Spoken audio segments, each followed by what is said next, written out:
Alhamdulillahi Rabbil Alamin. Wa afdalu salati wa atamu taslim ala sayyidina Muhammad Shadiqil wa'dil amin wa ala alihi wa ashabi ajma'in. La hawla wa la quwwata illa billahil aliyyil azim. Allahumma akhrijna min dhulumatil wahm waftah alaina bima'rifatil ilmi wasahhil ahlaqana bil hilm waj'alna mimman yastami'una al-qawl fayattabi'una ahsana. Amma ba'd.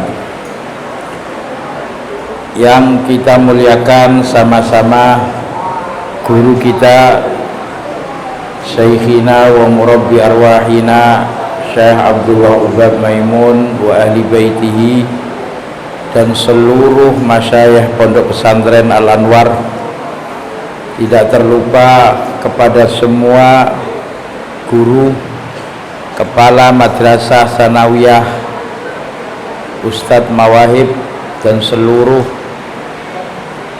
santri putra, santri putri kelas berapa ini? 9 atau 3? Ah? 9 ya.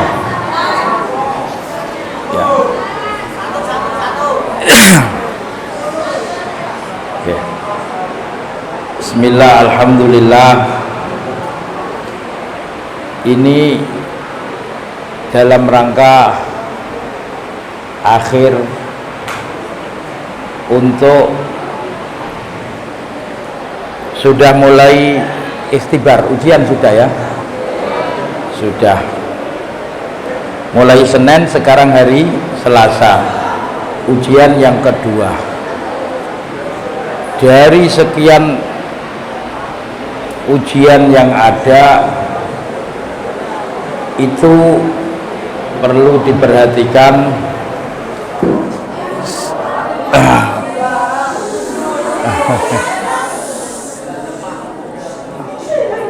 sudah diam.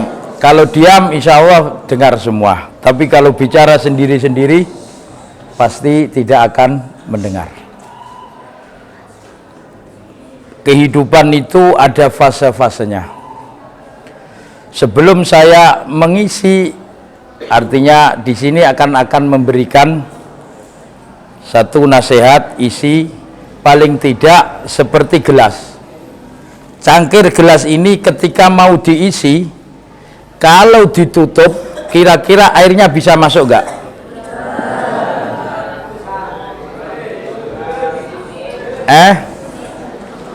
Begitu juga ketika saya mau bicara, Anda kok bicara sendiri, seperti cangkir ini tertutup, botol ini tertutup mau diisi, isinya tidak akan masuk ke dalam hati.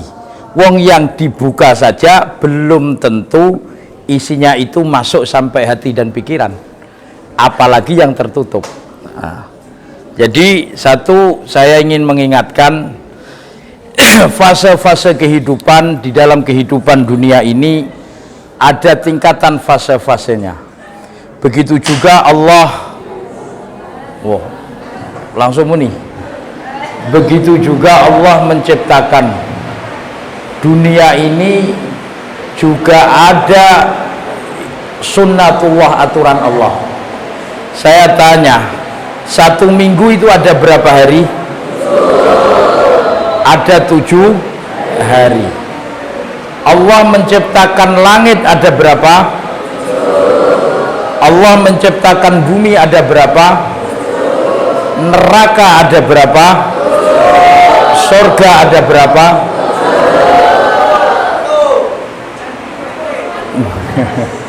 Dari setiap ciptaan tersebut 7 semuanya berjumlah 7. Anda mulai masuk di tingkat sanawiyah kelas berapa? Sekarang kelas 9. 9 itu bilangan yang antik. Dimulai dari 7, diakhiri di sanawiyah kelas 9. Nggih, bener. Nggih. 7. 7 itu apa? Kalau bahasa Jawa 7 itu pitu. Basa kramane pitu apa? Iku berarti sampean bahasa Jawa ora lulus. Bahasa yang tidak ada bahasanya itu 50-25. Angka 25, angka 50 itu nggak ada bahasanya. Sampean kok ditanya, Anda ditanya oleh gurunya berapa jumlahnya 55 kok gangsal doso gangsal, berarti ora lulus. 50 gangsal, kok gangsal doso gangsal itu ora lulus. Pinten kalih doso gangsal itu ora lulus. 25 itu selang. Kenapa tadi kok 7? Bahasa Jawanya pitu. Pitu itu dari kata pituduh, pitutur, lan pitulung. Dimulai dari 7 pertama, pituduh, pitutur, pitulung. Allah menciptakan langit 7, bumi 7, semuanya 7. Dari mana pituduh, pitutur, pitulung? Begitu juga fase kehidupan manusia harus diingat, itu setiap lipatan 7 tahun umurnya pasti ada perubahan. Di lipatan tingkatan 7 dari umurnya itu ada perubahan dalam sisi kehidupan. Karena apa? Dalam firman Allah ini dinamakan tafsir isyari, tafsir yang terinspirasi isyarah dari tafsir kalimat ayat-ayat dari ayat lain. Allah itu menciptakan apa? Innamal hayatud dunya la'ibun walahwun wazinatun. Pertama itu kehidupan dunia itu la'ibun. La'ibun itu artinya apa? Bermain. Jadi umur mulai 0 tahun sampai 7 itu kehidupan bermain. Sampai sekolahnya namanya play group. Play ini ku main, grup itu kelompok. Ya bener tak? Orang-orang sekolahnya 0 tahun sampai umur 7 tahun itu namanya play group karena kehidupannya bermain. Fase kehidupan yang kedua ini masa Anda. Dari 7 tahun ditambah 7 tahun lagi berarti sampai 14. Itu karena setiap orang punya 7 tahun ke depan pasti punya perubahan. Pertama la'ibun. La'ibun itu bermain karena usianya bermain. Dikasih apapun pasti pikirannya dan digunakan untuk bermain. Anak kecil itu kasih makanan pasti digedolanan, usianya main. Dikasih apapun ya dibuat bermain karena fase kehidupan 0 sampai 7 tahun itu adalah untuk apa? Bermain. Fase kehidupan yang kedua lahwun. Ini cocok dengan hidup Anda enggak? Lahwun itu apa? Permainan yang melalaikan. Lahwun itu lupa. Bermain yang bukan mestinya dia tidak masanya bermain. Seperti ini di musola, dikai nasihat mestinya kan mendengarkan, tapi berbicara sendiri, ngomong sendiri, teriak-teriak sendiri, itu memang umurnya apa? Umur lahwun. Mbok kandhanio kaya apa wis ngono ku. Mestinya ada pintu ditutup, ya tetap pengen mencolot, pengen melayu. Karena apa? Umurnya wis ngono ku. Lahwun itu apa? Permainan yang melalaikan, lupa. Dia tidak akan memikirkan sebab dan akibat. Umpama sampean mencolot pintu di dekat rumah saya itu loh, itu mesti tinggal pencolotan tiap pagi. Nah, umpama konangan, dia nggak mencolot itu, nggak memikirkan sebab akibat. Itu namanya lahun, laha, lupa. Ya, umur fase 7 sampai 14 tahun ini permainan yang melalaikan. Umpama dikei ini apa begini? HP yang manfaat dengan yang lalai banyak mananya.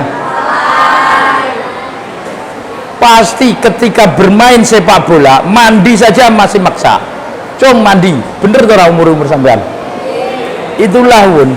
Kalau asyik main game, dikon makan saja itu pada keperluan hidup. Itu maksa. Mangane wae maksa. Karena apa? Di fase lahun. Lahun itu permainan yang melalaikan. Permainan yang menyibukkan dan melalaikan. Asik-aksinya bermain sampai lupa terhadap pelajaran terkadang. Itu adalah biasanya sampai di kelas pun ya lupa kalau di kelas itu untuk belajar, bangkune kadang kan ditutuki wong kanggo main musik lotean nggih, terkadang gemblem dhewe main dhewe. Itu fase kehidupan yang kedua. Fase yang pertama 0 sampai 7 tahun itu memang usia bermain. Kalau usia Anda ini mestinya tidak usia bermain, tapi dia bermainnya sampai melupakan diri. Lahun itu apa? Usia seperti Anda ini biasanya sedikit sekali yang memikirkan sebab dan akibat. Pokoknya anut engkau piye guris urusan. Itu grubyuk nggih. Kudu melayu mbah engkau dicekel polisi, cekel keamanan mbah pokok melayu. Nah, itu namanya lahun, lupa. Kalau orang yang bijak, orang yang punya akal yang sehat, pasti dia akan memikirkan sebab akibat. Biasanya umur yang seperti Anda ini tidak mau memikirkan sebab akibat, tapi tidak mau bertanggung jawab. Nalika dicekel keamanan, dicekel BK, seneni muring-muring nangis-nangis. Seperti ini nuwakal ra gelem sinau, nek ora munggah nangis-nangis goleki kepala sekolah. Itu tanggung jawabnya. Nek wani nakal ora munggah ya kudu wani. Wani nakal ora munggah nangis. Iku sini wong ora cocok karo nakale. Nggih. Nah, fase yang ketiga mungkin fase Anda yang ke depan.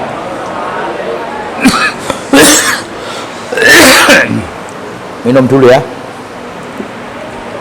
Bismillahirrahmanirrahim.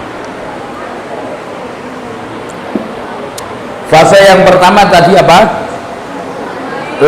La'ibun. Fase yang kedua lahun. Fase yang ketiga innamal hayatud dunya la'ibun wa lahwun wa zinatun.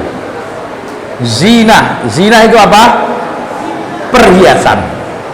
Umur 14 tahun ditambah 7 sampai 21 tahun kurang lebih lulusan aliyah nanti. Jadi mulai umur Anda sampai umur 21 tahun itu fase di dalam Al-Quran diisyarahkan fase zina, berhias.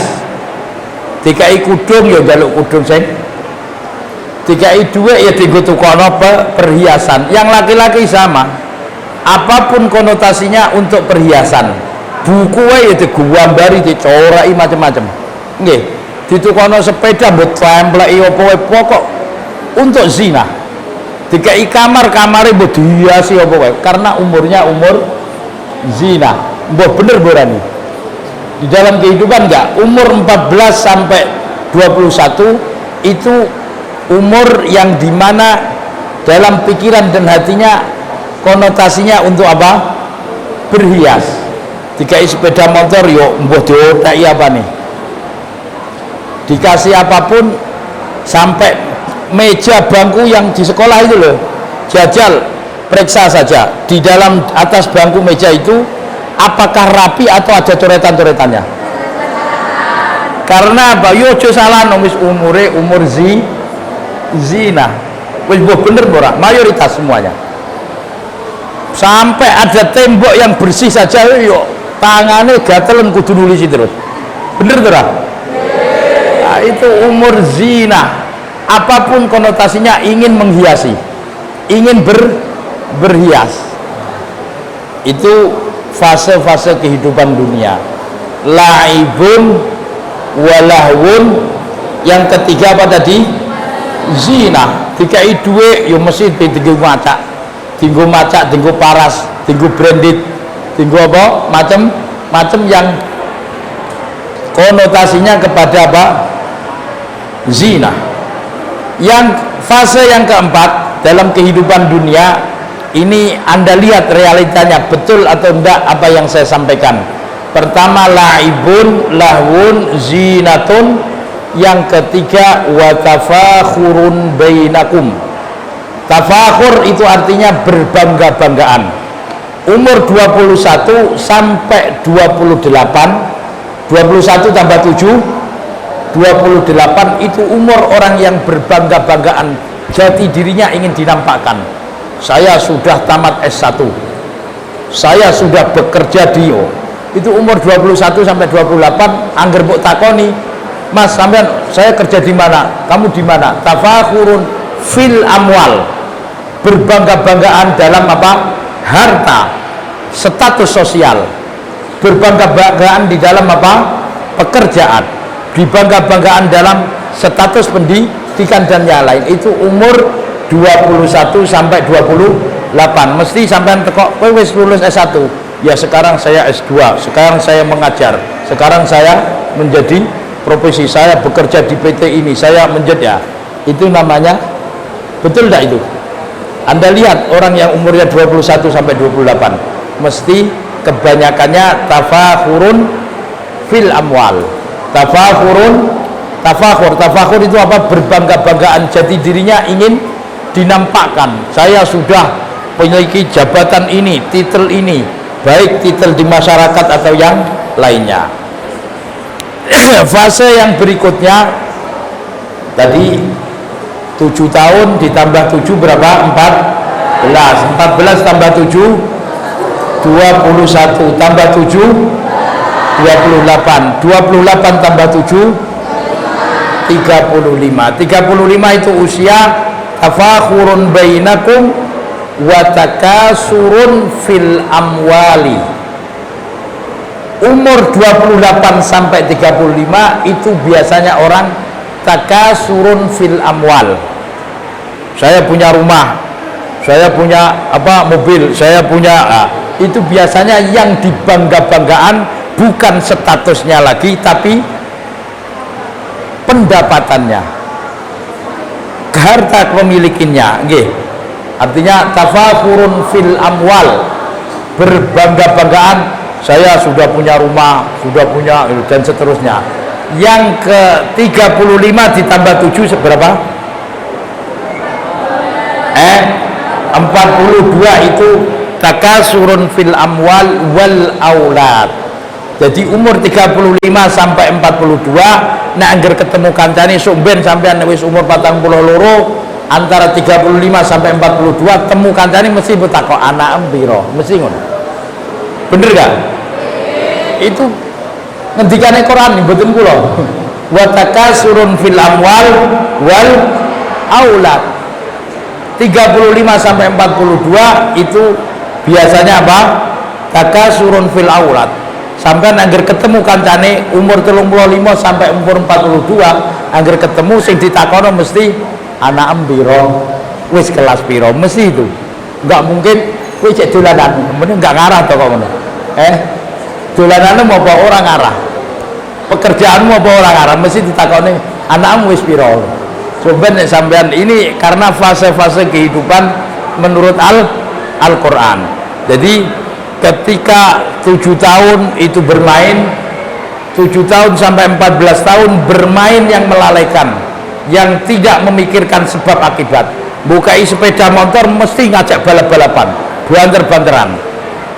Perkara umure lahun, orang memikirkan sebab akibat. Nek numpak sepeda motor ora helman, goncekan telu banter-banteran niku nek tiba piye, orang yang tidak akan memikirkan sebab akibat karena umur lahun. Umur zinatun 14-21. 70 apa 21 sampai 28 umur apa tadi? Tafakur, menampakkan jati dirinya, status sosialnya, siapa saya, untuk mengakui dan mencari pengakuan. Dan 28 sampai 35 berbanyak-banyakan dalam masalah harta, mengumpul harta. Mesti kalau ditanya, mesti saya bekerja ini, gajinya sekian, punya pendapatan sekian, itu umur 35-42. Takasurun fil amwal wal aulad. Kalau 42 sampai tambah 7 berapa?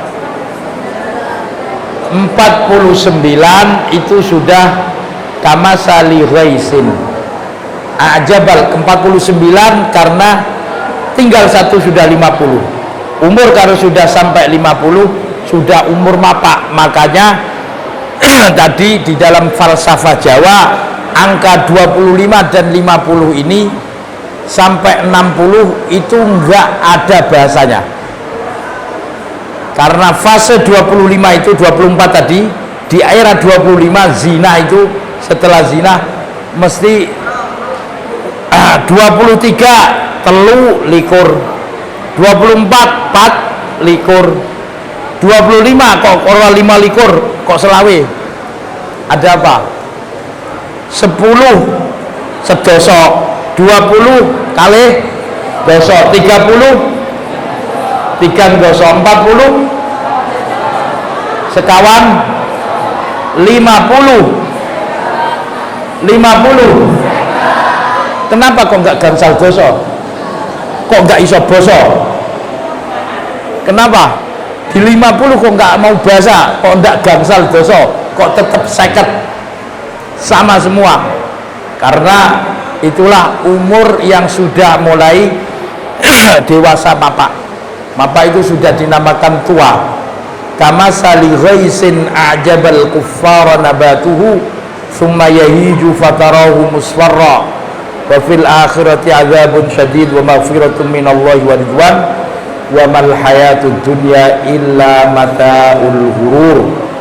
Urip dunia ini seneng-seneng sing ketipu. Semua dunia ini akan melalaikan illa zikrullah wal ilm. Dunia semua ini akan melalaikan. Kebanyakan dunia itu mestinya akan bisa melalaikan manusia. Sampeyan umpama 1 bulan cukupe kirimane cukupe berapa? 500.000 1 juta. 1 juta sudah cukup. Umpama dikirimi luweh dikei duit 2 juta, 2 kali lipat, iku malah sregep sinaune atau malah belarang. Makanya dunia itu kalau lebih dari cukup, dia pasti akan melalaikan. Alhaakumut takasur hatta zurtumul maqabir, akan melalaikan. Memperbanyak dunia itu, berbanyak-banyakan dunia akan melalaikan terhadap tujuan inti dari, contohnya sampean mondok tujuannya golek ilmu, kok dikirimi lebih dari cukup, pasti pikirannya macam-macam, pengen tuku macam-macam, sinaune ora ngarah tergep. Karena apa? Dunia itu kalau lebih dari cukup dapat melalaikan, kepinginnya malah macam-macam. Nah, makanya mintalah kepada Allah cukup. Cukup itu ya, kehidupan itu kaya dan miskin itu hati, bukan karena materi. Lagi saya pesan, ini kelas 3 kelas 9, di era fase Anda ini kemungkinan apa yang terjadi di sekarang ini kita bisa kumpul bersama, itu hal yang sangat sulit akan terjadi setelah Anda selesai lulus dari kelas 9 ini. Kebersamaan seperti ini mungkin hanya 1 kali di dunia seperti ini. Meskipun nanti setelah ujian haflah kon kumpul nah jadi siji koyo ngene, sulit sekali akan terjadi. Itu sudah sering terjadi. Apa yang Anda rasakan sekarang mungkin Anda tidak akan memikirkan kelak bagaimana yang akan terjadi. Jadi orang itu akan menjadi cermin masa depannya. Seperti apa sekarang, masa depannya seperti bagaimana. Al-bidayah hiyan nihayah. Kehidupan itu saya hanya cerita fase-fase. Saiki sampean jadi murid cewawaan, ngerti cewawaan? Besok kalau jadi guru murid Anda cewawaan, ya ojo salah no. Sekarang Anda jadi anak, bingung no wong tua, somben jadi ibu, jadi bapak, dibingung no anak, ya ojo sambat. Hidup akan berputar. Sekarang Anda menjadi anak didik, diasuh. Suatu hari Anda akan menjadi orang yang diberi tanggung jawab. Ketika Anda sekarang diasuh, dididik, seperti apa sikap Anda, besok kelak akan menjadi cermin Anda. Itu ingatlah, ingat apa yang saya, hidup itu pasti berputar. Sekarang jadi anak, suatu hari jadi ayah. Sekarang jadi murid, suatu hari pasti akan terkadang jadi guru, jadi ayah, jadi orang yang bertanggung jawab. Seperti apapun itu akan berputar, dan tanggung jawab pasti akan diemban di dalam pundak Anda masing-masing. Makanya di dalam kehidupan satu, maka umur yang seumur Anda ini, fase yang akan Anda tempuh itu masih jauh. Janganlah di kehidupan ini Anda rusak di waktu muda Anda. Anda merusak dengan akhlak yang tidak terpuji, dengan kehidupan yang uraan, dengan kehidupan yang seenaknya sendiri. Karena apa? Umur Anda ini masih di bawah 20 tahun, sekitar 12, 13, 14, 15 sudah jarang, 15, 16 jarang. Nah itu kalau Anda diberi umur oleh Allah 60 tahun, umur yang telah Anda lalui dengan umur yang belum Anda lalui, masih panjang mana? Panjang yang belum dilalui. Janganlah waktu yang masih panjang itu dalam keadaan suram, dalam keadaan gelap, dalam keadaan menyesal, dalam keadaan apa? Kacau dan galau. Terangilah masa depan Anda dengan semangat belajar di masa muda. Karena dulu saya sebelum pulang itu ada salah seorang guru saya berpesan, wahai muridku, ilmu itu tidak akan memberikan kepada kamu sedikit pun kecuali kamu akan membayar, menyerahkan semuanya yang Anda miliki. Al-ilmu la yu'ti juz'ahu hatta tu'ti kullah. Anda mengorbankan waktu Anda, mengorbankan jeripaya Anda, tenaga Anda untuk belajar, mutolaah, untuk semangat dan seterus, itu hanya mendapatkan sedikit dari ilmu. Apalagi sama sekali nggak mau belajar, saenake dhewe, plonga-plongo, guyon-guyon, bengak-bengok dan seterusnya. Iki mau apa jadi apa? Ya terserah orang yang akan membawa dan menilai diri sendiri. Jadinya semangatlah, jangan sia-siakan waktu, karena waktu itu banyak ulama menerangkan tentang waktu, dan banyak Allah di dalam Al-Quran itu bersumpah dengan waktu karena pentingnya waktu. Sampai-sampai pepatah mengatakan waktu itu ibarat pisau. Al-waktu kas-saif, seperti senjata yang tajam. Idza lam tuqta, kalau tidak Anda menggunakan untuk memotong, Anda gunakan memanfaatkan senjata itu. Kalau tidak Anda manfaatkan, pisau dan pedang itu kalau tidak Anda menggunakan memotong, mengiris, artinya menggunakan mengaji, memanfaatkan, qata'aka, akan membunuh diri Anda. Jadi waktu itu kalau tidak Anda gunakan dengan bermanfaat yang baik, ibarat pisau, tidak digunakan dan tidak dimanfaatkan, lambat laun waktu itu akan membunuh diri sendiri, melukai diri sendiri. Itu kalau sekarang nggak terasa, nanti kalau Anda sudah umur 40-50 tahun baru terasa, ketika Anda sekarang tidak memanfaatkan waktu dengan baik, di waktu tuanya dia akan merasa apa?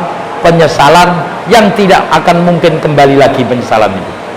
Makanya sering saya mengajak muhasabah. Muhasabah itu artinya introspeksi untuk menghitung waktu. Bagaimana cara untuk introspeksi menghitung waktu? Saya tanya kepada Anda semua, satu hari satu malam itu berapa jam? 24 jam, tidak kurang tidak lebih. Dalam 24 jam ini Anda tidur berapa jam? Semuanya lo tidur lo. Di kelas nggak ada gurunya tidur ya dihitung. Ngaji ngantuk ya dihitung. Jamaah ngenteni komat turu ya dihitung. Tidak hanya tidur di malam hari aja. Dalam 24 jam tidurnya berapa jam? 6, 8. Kalau 8 jam berarti 24 dibagi 8 berapa? 3. Berarti sepertiga hidup Anda untuk tidur. Kalau satu hari satu malam tidur Anda 8 jam, sepertiga hidup Anda untuk tidur. Kalau Anda umurnya 15 tahun berarti sudah tidur 5 tahun. Bener gak? Itu kalau mulai lahir cenger turunnya 8 jam. Nek cilik luwes sangka 8 jam berarti 5 tahun lebih Anda tidur. Sekolah sanawiyah 3 tahun turunnya 5 tahun. Bener tak? Nah, itu muhasabah, hitung introspeksi. Nah, itu artinya lebih banyak mana tidur Anda dengan aktivitas Anda. Tidurnya sudah sepertiga. Ini belajarnya berapa menit? Sekarang melakukan kewajiban yang paling wajib ya sholat 5 waktu. Sholat 5 waktu, satu waktunya itu 10 menit, 5 menit atau malah kurang. Kalau 10 menit berarti 50 menit setiap hari. 5 waktu 10 menit 5 menit. Kalau 5 menit berarti 25 menit.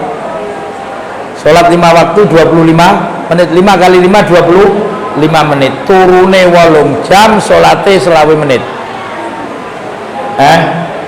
Nah, ini kok arep-arep swarga kok tuh. Nah, itu baru tidurnya. Urung jagongane, urung mangane, urung mandine, urung belarae. Kira-kira pirang jam ditambah 8 jam, hampir 18 sampai 20 jam itu semuanya untuk tidur dan sesuatu yang tidak bermanfaat. Berarti terkadang hanya 4 jam, terkadang hanya 1 jam, terkadang kurang dari 1 jam itu melakukan sesuatu yang bermanfaat setiap dunia. Maka dari itu saya mengingatkan, introspeksilah, bagilah waktu. Maka ulama itu ada yang menulis, saya punya buku karangannya Dr. Abdul Fattah Abu Ghuddah, itu apa? Qimatuz zaman indal ulama, arti sebuah waktu menurut ulama. Kalau waktu itu menurut para pedagang, pepatah Arab mengatakan al-waktu asmanu minadz zahab, waktu lebih mahal dari emas. Itu konotasinya bisnis. Tapi kalau ahli ilmu, para santri, para pencari ilmu, waktu itu bukan konotasinya bisnis, tapi al-waktu hiyal hayat. Waktu itu hidup. Hormati waktu, menilai waktu. Bukan waktu itu lebih mahal dari emas dan perak, tapi al-waktu hiyal hayat. Waktu itu kehidupan, tidak mungkin kembali lagi. Sekarang ini loh, waktu yang berjalan, setiap detik pasti ada arti. Kalau setiap detik tidak punya arti, al-waktu itu adalah al-hayat. Jam itu nek mendek berarti mati. Dan jam, detik itu pasti berjalan ke depan terus, nggak pernah kembali ke belakang. Waktu juga begitu. Setiap hari Anda, setiap detik, setiap nafas Anda, maka setiap detik, setiap nafas semakin dekat, semakin akan dekat kepada kontrak yang telah ditentukan oleh Allah. Jadi kepada kematian itu semakin dekat. Berapa banyak orang yang mengingat terhadap kematian daripada mengingat kehidupan. Lebih banyak mengingat hidup daripada mengingat mati. Padahal hidup hidup pasti ada akhirnya. Kebanyakan orang baik belajar dan yang lain untuk mencari kehidupan yang enak, lupa untuk mencari kematian setelah kematian yang enak. Maka saya berpesan satu tadi, hormati dan nilai waktu dengan baik. Dalam kehidupan ini ada fase-fase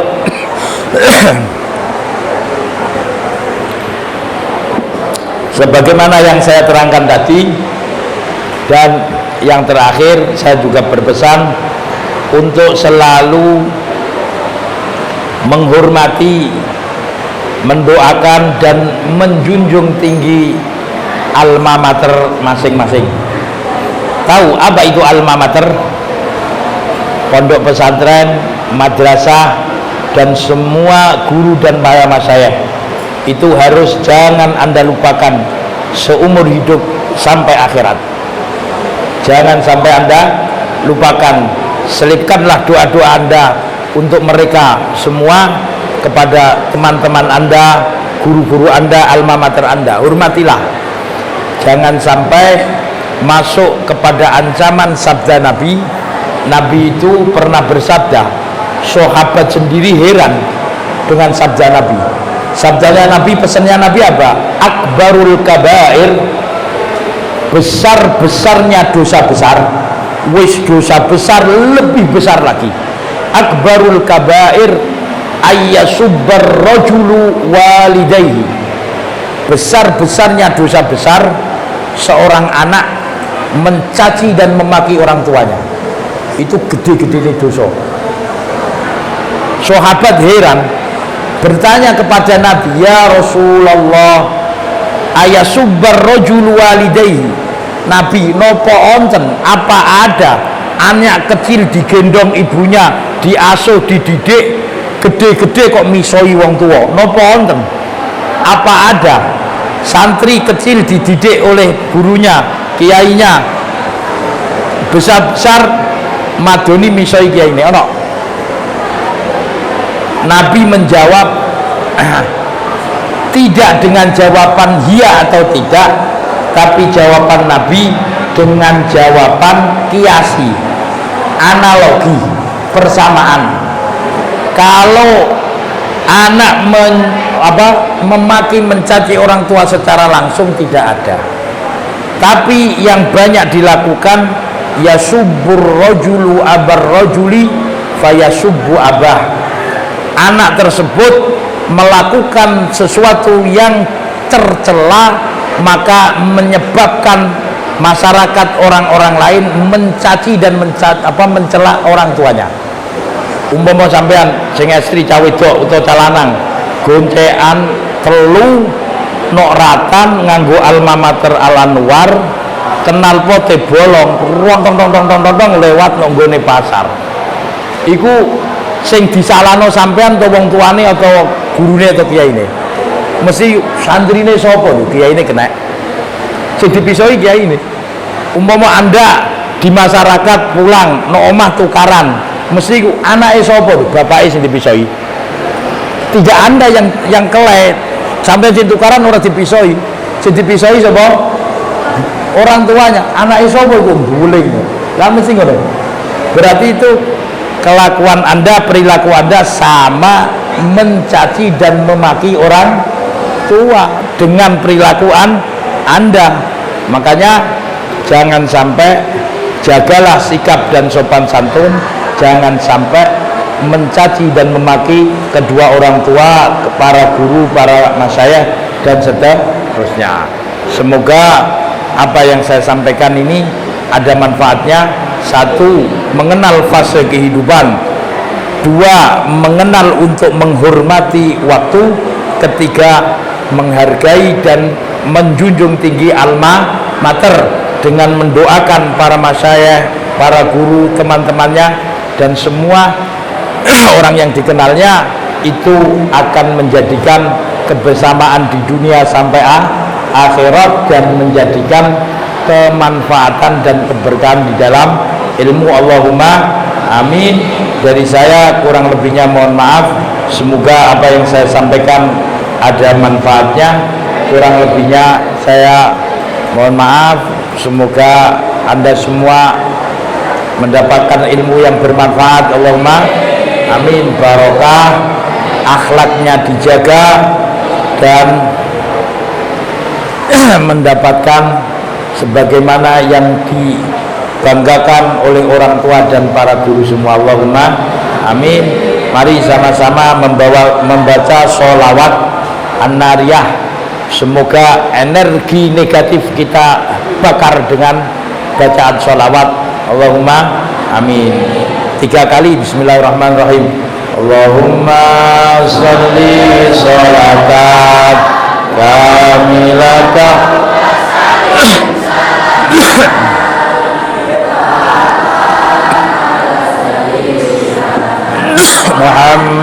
Muhammadin alladhi tan'alu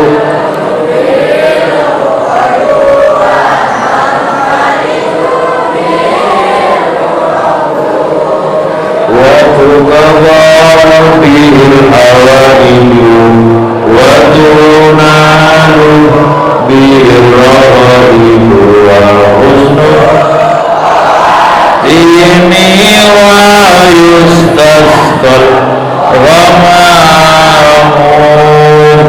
biwajhil karim wa ala alihi wa sahbihi bi kulli lamhatin wa nafasin wa nafasin bi'adadi kulli ma'lumillah ya rabbal alamin. Allahumma sholli salatan kamilatan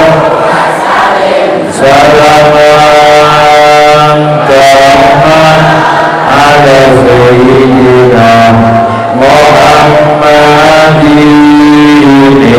alladhina halu bil aqdu wa tahfariju bil qurabu wa tuqarra bil hawaiyu wa tunalu bil hawaiyu wa husnul Adimi wa yustasqal ghamamu biwajhil karimi wa ala alihi wa sahbihi bi kulli lamhatin wa nafasin wa nafasin bi'adadi kulli ma'lumillah ya rabbal alamin. Allahumma sholli salatan kamilatan wa sallim salaman tamman ala sayyidina Muhammadin alladhina halu bil aqdu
أمورهم وأن تجعل من صلاتنا على رسول الله ممن يبارك في جميع عمره وأن تجعل من صلاتنا على رسول الله ممن ييسر في جميع أمورهم وأن تجعل من صلاتنا على رسول الله مما يستجيب دعاءه وأن تجعل من صلاتنا على رسول الله أن يرزقنا الأخلاق اللهم اجعل من صلاتنا على رسول الله ممن يستحق شفاعة يوم الدين اللهم صل على سيدنا محمد اللهم أبلغ إلى روح سيدنا محمد صلى الله عليه وسلم منا تحية وسلاما اللهم كما آمنا به ولم نراه فلا تحرمنا في الجنان رؤيته وارزقنا شفاعته وزيارته اللهم طهر قلوبنا من كل وصف يباعدنا عن مشاهدتك ومحبتك ونسألك اللهم دوام عنايتك واسترنا بسترك الجميل في الدنيا والآخرة وارزقنا حسن الخاتمة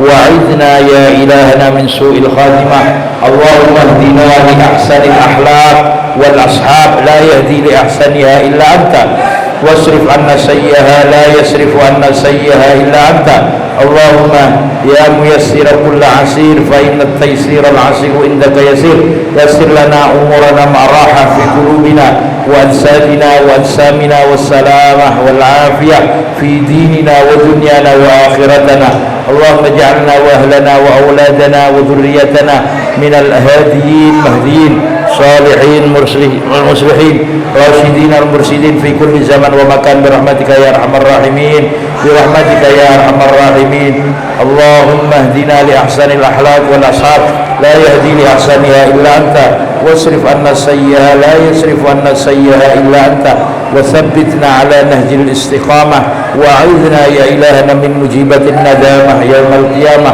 وخفف عنا ثقل الأوزار وارزقنا عيشة الأبرار واصرف عنا شر الأسرار برحمتك يا أرحم الراحمين اللهم يا محول الأحوال حول أحوالنا إلى أحسن الحال حتى نلقاك أنت وأنت راض عنا برحمتك يا أرحم الراحمين ربنا لا تزغ قلوبنا بعد إذ هديتنا وهب لنا من لدنك رحمة إنك أنت الوهاب ربنا ظلمنا أنفسنا وإن لم تغفر لنا وترحمنا لنكونن من الخاسرين ربنا آتنا في الدنيا حسنة وفي الآخرة حسنة وقنا عذاب النار وصلى الله على سيدنا محمد وعلى آله وصحبه وبارك وسلم والحمد لله رب العالمين تقبلها منا بسر الفاتحة أعوذ بالله من الشيطان الرجيم بسم الله الرحمن الرحيم الحمد لله رب العالمين الرحمن الرحيم مالك يوم الدين إياك نعبد وإياك نستعين اهدنا الصراط المستقيم صراط الذين أنعمت عليهم غير المغضوب عليهم